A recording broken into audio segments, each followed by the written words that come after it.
Autism പോലുള്ള രോഗത്തിന്, അതായത് കുട്ടികളിൽ വരുന്ന അല്ലേ ഹൈപ്പർ ആക്ടിവിറ്റി, ഓട്ടിസം, ഇങ്ങനത്തെ രോഗത്തിനും ആയുർവേദം ചെയ്യാൻ പറ്റും എന്ന് ഡോക്ടർ പറയായിരുന്നു. അപ്പം അതിനെക്കുറിച്ച് നമുക്ക് കൂടുതൽ ചോദിക്കാം.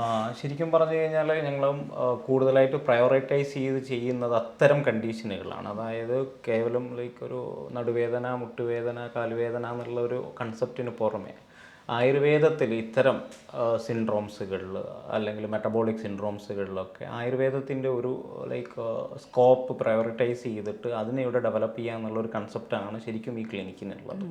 നിങ്ങളൊരു കൺസെപ്റ്റ് ഓഫ് വേ ഓഫ് ട്രീറ്റ്മെൻറ്റും അത് തന്നെയാണ്. നമുക്ക് ഇപ്പം ലൈക്ക് ഓട്ടിസ്റ്റിക് ആയിട്ടുള്ള കുട്ടികൾ ഇപ്പോൾ വളരെ കൂടുതലാണ്. പണ്ട് കാലങ്ങളിലൊക്കെ നമ്മൾ റെയറായിട്ട് കണ്ടുകൊണ്ടിരുന്ന ഒരു പ്രതിഭാസമായിരുന്നു. ബട്ട് ഇപ്പം നമുക്ക് വളരെ കൂടുതലായിട്ട് കുട്ടികളിൽ ഈ ഒരു ഇത് കണ്ടുവരുന്നത് ഹൈപ്പർ ആക്ടിവിറ്റി. ലൈക്ക് അത് നമ്മളൊരു വാദം അധികരിച്ചിട്ടുണ്ടാവുന്ന അസുഖമായിട്ട് കൺസിഡർ ചെയ്തിട്ടാണ് നമ്മളിവിടെ ട്രീറ്റ്മെൻറ്റ് ചെയ്യുന്നത്. അതിനോടനുബന്ധിച്ചിട്ട് തന്നെ ഇപ്പം ഞങ്ങൾ പുതുതായിട്ട് ഡെവലപ്പ് ചെയ്തൊരു ട്രീറ്റ്മെൻറ്റാണ് വിദ്യകർമ്മം എന്ന് പറഞ്ഞിട്ടൊരു ട്രീറ്റ്മെൻറ്റ്. ലൈക്ക് അതായത് മർമ്മ പോയിന്റുകളിൽ കൺസെപ്റ്റാണ്, ആയുർവേദ കൺസെപ്റ്റാണ്. മർമ്മ പോയിന്റുകളിൽ സ്റ്റക്കായി നിൽക്കുകയാണ് വാദം എന്നുള്ളൊരു എൻറ്റിറ്റി. ഇതാണ് ഇതിൻ്റെ ഒരു കൺസെപ്റ്റ് ഞങ്ങളുടെ. അപ്പോൾ ഈ മർമ്മ പോയിന്റുകളിൽ ചെറിയ രീതിയിലുള്ള പങ്ക്ചർ ചെയ്തിട്ട് ഈ ലൈക്ക് വാതയുടെ ഒരു ഒബ്സ്ട്രക്ഷൻസിനെ കുറയ്ക്കുക. അതിൻ്റെ അധിക ലൈക്ക് വാദവൃദ്ധി എന്നൊക്കെയാണ് ആ ഒരു കൺസെപ്റ്റിനെ പറയുക. ഈ വാദവൃദ്ധിനെ കുറയ്ക്കാൻ വേണ്ടിയിട്ട് അല്ലെങ്കിൽ വാതയുടെ ഫ്ലോ ചെയ്യാനുള്ള ഒരു കപ്പാസിറ്റി ഉള്ള ഒരു ദോഷമാണ് വാദം എന്ന് പറയുന്നുണ്ട് ആയുർവേദത്തിൽ.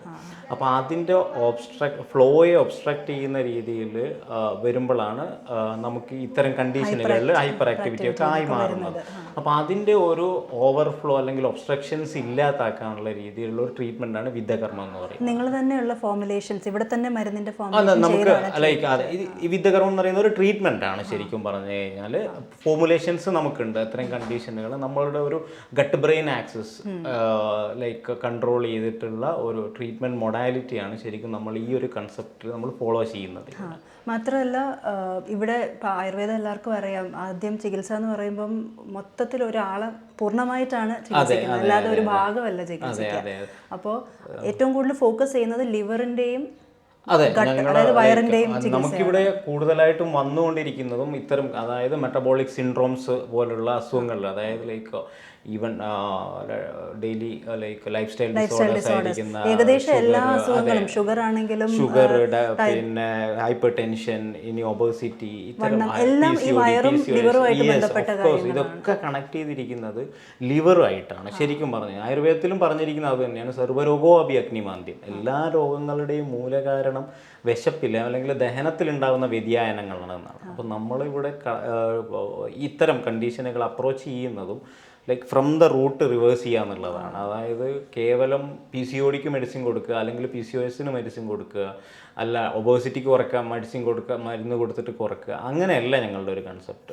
എന്തിനിത് വന്നു എന്നുള്ള കാര്യം ഞങ്ങൾ കണ്ടെത്തുന്നു. അതായത് അതിന് നമുക്ക് ഇവിടെ ബ്ലഡ് ടെസ്റ്റുകൾ കുറച്ച് ചെയ്ത് റെസിസ്റ്റൻറ്റ് കണ്ടീഷൻസ്, ഇൻസുലിൻ റെസിസ്റ്റൻസ് എന്നൊരു കണ്ടീഷൻ ഉണ്ടോ, ബ്ലൈൻഡ്ലി ചെയ്യുന്നില്ല നമ്മളൊന്നും. ലൈക്ക് പ്രോപ്പർ റെക്കോർഡ് മെയിൻറ്റെയിൻ ചെയ്തിട്ടേ നമ്മൾ ട്രീറ്റ്മെൻറ്റ് സ്റ്റാർട്ട് ചെയ്യുന്നുള്ളൂ. ലൈക്ക് വന്ന് മെഡിസിൻ എടുത്ത് പോകുക എന്നുള്ളതല്ല കൺസെപ്റ്റ്. നമ്മൾ വന്നു, ഇനി നിങ്ങൾക്ക് ഇറ്റ് കെയിം, എന്തിനിത് വന്നു, എന്തുകൊണ്ട് ഇങ്ങനത്തെ ഒരു കണ്ടീഷനിലേക്ക്, നോർമലി ഉള്ള ഒരാൾക്ക് ഇതൊന്നും ഉണ്ടാവാൻ സാധ്യതയില്ല. അപ്പം എന്തുകൊണ്ട് ഈ ഒരു കണ്ടീഷനിലേക്ക് നിങ്ങൾ എത്തി, ആ ഒരു കാരണം കണ്ടെത്തി അതിനെ ട്രീറ്റ് ചെയ്യുക. ലൈക്ക് അതുകൊണ്ടാണ് പറഞ്ഞത് ഫ്രം ദ റൂട്ട് റിവേഴ്സ് ചെയ്യുക എന്നുള്ളത്. ലൈക്ക് ഗട്ട് ബ്രെയിൻ ആക്സസ് അല്ലെങ്കിൽ ഗട്ടിലുള്ള മൈക്രോബയോമിനെ ലൈക്ക് എൻഹാൻസ് ചെയ്ത് ലിവർ ബൂസ്റ്റ് ചെയ്ത് ഡൈജഷൻ കറക്റ്റ് ചെയ്തിട്ടാണ് നമ്മൾ എല്ലാ ട്രീറ്റ്മെൻറ്റുകളും, ഈവൻ സ്കിൻ ഡിസോർഡേഴ്സുകൾ എല്ലാം അങ്ങനെ തന്നെയാണ് നമ്മൾ ട്രീറ്റ് ചെയ്യുന്നത്.